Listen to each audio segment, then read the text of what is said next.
मैं आज आपको 3 हॉरर स्टोरीज बताने वाला हूँ जो कि सच्ची घटना पर आधारित है। तो चलिए शुरू करते हैं। रवि नाम का एक लड़का दिल्ली की किसी फैक्ट्री में सफाई का काम किया करता था। उसके घर से फैक्ट्री करीब 5 किलोमीटर दूर थी। वह हमेशा अपनी साइकिल से ही फैक्ट्री जाता था। रोज की ही तरह आज भी वह घर से फैक्ट्री के लिए निकला। उसे रास्ते में पड़ने वाले एक चौराहे पर एक लड़की दिखी जो उसे गुस्से से घूर रही थी। लड़के ने भी उसे देखा और फिर मुंह फेरकर फैक्ट्री चला गया।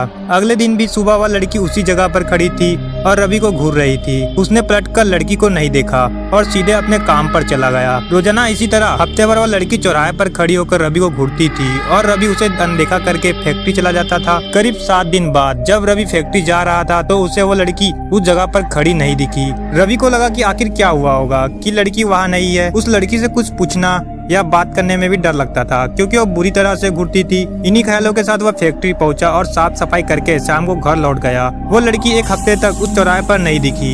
एक दिन जब वो शाम को वो लड़का घर पहुंचा तो उसे अपने बेड पर एक चिट्ठी दिखी। उसमें लिखा था, मेरा नाम प्रीति है। मैं तुम्हें एक हफ्ते पहले रोज एक चौराहे पर दिखती थी। कल शाम तुम वहीं पर खड़े होकर मेरा इंतजार करना। उस चिट्ठी में एक फोटो भी थी जो उसी चौराहे पर खड़ी लड़की से मिलती थी। रवि के मन में हुआ कि आखिर इसे मेरे घर का पता कैसे मिला और ये चिट्ठी मेरे बेड पर कैसे पहुंची। इसी सोच के साथ वो सो गया। अगले दिन उठकर जब काम में जाने लगा तो उसे चिट्ठी वाली बात याद आ गई। साइकिल से वह सुबह फैक्ट्री पहुंचा और दिन भर उसी लड़की के बारे में सोचता रहा। शाम को वो उस चौराहे पर पहुंचकर उस लड़के का इंतजार करने लगा। काफी देर हो गई लेकिन वह लड़की आई नहीं। रवि इंतजार करके थक गया था इसलिए वह घर की ओर निकल गया। घर पहुँचते ही उसने सोचा कि क्यों न चिट्ठी पर लिखे हुए पते पर जाकर ही उस लड़की से मिल लिया जाए। रात होने को थी इसलिए उसने सुबह सुबह उस लड़की के घर जाने की सोची। सुबह होते ही जल्दी तैयार होकर रवि चिट्ठी पर लिखे पते पर पहुंच गया और वहां जाकर जब उसने घर की घंटी बजाई तो एक आदमी बाहर आया। उससे रवि ने कहा कि मुझे प्रीति से मिलना है। यह सुनते ही वह व्यक्ति चौंक गया। जवाब में उसने पूछा,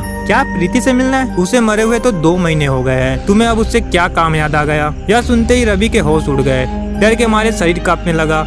किसी तरह खुद को संभाल कर रवि घर पहुंचा और चिट्ठी को जला दिया। उसके मन में कई तरह के सवाल उठने लगे। उसने सोचा कि वह लड़की जो मुझे रोज दिखती थी वह भूत थी। मुझे एक भूत ने चिट्ठी भेजी थी। यही सोचकर वह घर में दुबक कर बैठ गया। उस दिन से रवि ना तो रास्ते में किसी को देखता था और ना ही किसी अनजान इंसान के बारे में सोचता था। तो कहानी से सीख मिलती है हमें किसी अनजान इंसान के बारे में सोचना नहीं चाहिए और बिना किसी व्यक्ति की सही जानकारी के उसके घर तक तो बिल्कुल ही नहीं जाना चाहिए। तो हमारी दूसरी कहानी है बहादुरगढ़ से। बहादुरगढ़ नाम के एक शहर में एक बेहद पुराना घर था। उस घर को सब लोग भूतिया और अपशकुनी कहते थे क्योंकि जो भी वहाँ रहने आता था उनकी किसी न किसी कारण से मृत्यु हो जाती थी। इसलिए वो घर खरीदने के लिए कोई भी तैयार नहीं होता था। एक बार विजय नाम के शख्स ने उस घर को बहुत ही सस्ते दाम पे खरीदा और अपने बेटे मोनू के साथ सारा सामान लेकर वहाँ रहने आ जाता है। घर में शिफ्ट होने के 1-2 दिन बाद में ही विजय को अपने आसपास अजीबोगरीब घटनाएं घटित होने का एहसास होने लगा। पहले तो वह इसे नजरअंदाज करता रहा लेकिन जब उसे घर में किसी की मौजूदगी का एहसास होने लगा तो वह सतर्क हो गया। एक दिन मोनू दौड़ता हुआ विजय के पास आया और कहने लगा कि वॉशरूम में पानी अचानक बंद हो गया और उसने वहाँ सफेद कपड़े में एक औरत को देखा। इतना कहते कहते मोनू अचानक चुप हो गया और विजय की ओर उंगली दिखाते हुए कहने लगा, पापा वो औरत आपके पीछे खड़ी है। इतना कहकर मोनू डर से चीखने लगा। विजय मोनू को गोद में उठाकर उसी वक्त घर से बाहर निकल गया। मोनू बहुत सहम गया था तो उसका डर भगाने के लिए विजय ने उसके लिए एक कुत्ता खरीदा और उसे साथ लेकर तीनों वह घर वापस आ गए। एक रात बहुत तेज बरसात में जब अचानक घर की बिजली चली गई, विजय ने घर में झाँक कर देखा तो आसपास के सभी घरों में बिजली थी सिवाय उनके घर के। तो उसे लगा कि जरूर पावर सप्लाई में कुछ गड़बड़ी हुई होगी।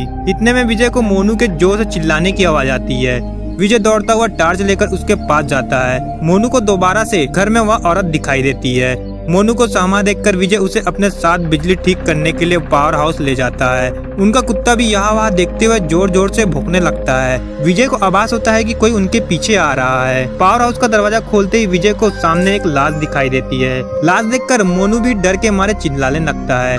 विजय अपने बेटे को लेकर तुरंत दरवाजा खोलकर घर से बाहर भागने की कोशिश करने लगता है। घर से बाहर निकलते हुए अचानक विजय का पाँव दरवाजे के पास बनी लकड़ियों की सीढ़ियों में फंस जाता है और बहुत कोशिश करने पर भी वह पाँव बाहर नहीं निकल पाता। मोनू अपने पापा को बाहर खींचने की कोशिश करता है लेकिन काफी प्रयास करने के बाद भी वह विजय को बाहर नहीं निकाल पाता।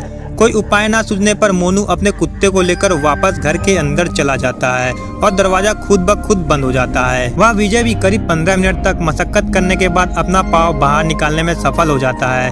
विजय दौड़ता हुआ घर के अंदर जाता है और चारों ओर मोनू की तलाश करता है, लेकिन उसे ना तो मोनू और ना ही कुत्ते का कुछ पता चल पाता है। बहुत ढूंढने पर भी जब दोनों ही नहीं मिलते तो विजय हार मान लेता है और उनके दोबारा मिलने के आस में वही रहने लगता है। कुछ दिन बाद विजय बिजली की लाइन को ठीक करने के लिए एक इलेक्ट्रिशियन को बुलाता है, लेकिन घर में दाखिल होने से पहले ही वह दरवाजे से ही उल्टे पैर भाग जाता है। विजय के पूछने पर वह कहता है कि आप घर में एक औरत, एक बच्चा और एक कुत्ते का भूत दिखाई दे रहा है। इलेक्ट्रिशियन की बात सुनकर विजय उदास हो जाता है। उसे एहसास हो जाता है कि अब उसका बेटा कभी लौट कर नहीं आएगा, जिसके बाद विजय वह घर छोड़कर चला जाता है और कभी लौट कर नहीं आता।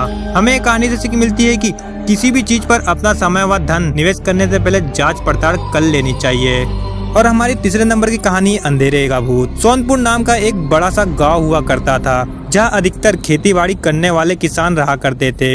वही गाँव के पास ही घने जंगलों के बीच पीपल के पेड़ में एक भूत रहा करता था। भूत दिन भर तो गायब रहता, लेकिन रात होते ही वह गांव वालों को खूब परेशान किया करता था। रात होते ही भूत पूरे गांव के चक्कर काटने लगता और कभी कभी किसी के पशुओं को नुकसान पहुंचाता तो किसी किसान को इतना डराता कि वह रात भर सो नहीं पाता। भूत के डर से शाम होते ही गांव में सन्नाटा फैल जाता और रात को कोई भी घर से बाहर नहीं निकला करता था। एक बार भूत से परेशान होकर गांव के लोगों ने एक बहुत बड़े साधु को गांव में बुलाया और उनसे अपनी समस्या का निदान करने के लिए गुजारिश की। गांव वाले साधु को उस पेड़ के पास ले जाते हैं जहाँ भूत का वास होता है। साधु अपने जप और तप से भूत को काबू करने की बहुत कोशिश करता है, लेकिन वह उसके हाथ नहीं आता। अंत में साधु भूत पर काबू पाने की युक्ति निकाल लेता है और सब गांव वालों से कहता है कि यह भूत केवल रात के अंधेरे में ही निकलता है, जिसका अर्थ है कि इसे दिन की रोशनी से डर लगता है और रोशनी के सहारे ही भूत से छुटकारा पाया जा सकता है। साधु की बात सुनकर सभी गांव वाले मिलकर एक योजना बनाते हैं। रात को जब भूत पेड़ से निकलकर गांव में प्रवेश करता है तो किसान हाथों में मशाल लिए चारों ओर उजाला कर देते हैं। रोशनी को देखकर भूत डर जाता है और वापस पेड़ की ओर भाग जाता है। वही गांव वाले भी उसके पीछे पीछे पेड़ के पास पहुंच जाते हैं। रोशनी में साधु भूत को पेड़ से बांध देता है और फिर गांव वाले भूत को उस पेड़ के साथ ही जला देते हैं। इस तरह से गांव वालों को भूत की समस्या से निजात मिल जाता है। हमें इस कहानी से सीख मिलती है, समस्या चाहे कैसी भी हो, अगर बुद्धि का प्रयोग किया जाए तो उससे छुटकारा मिल जाता है।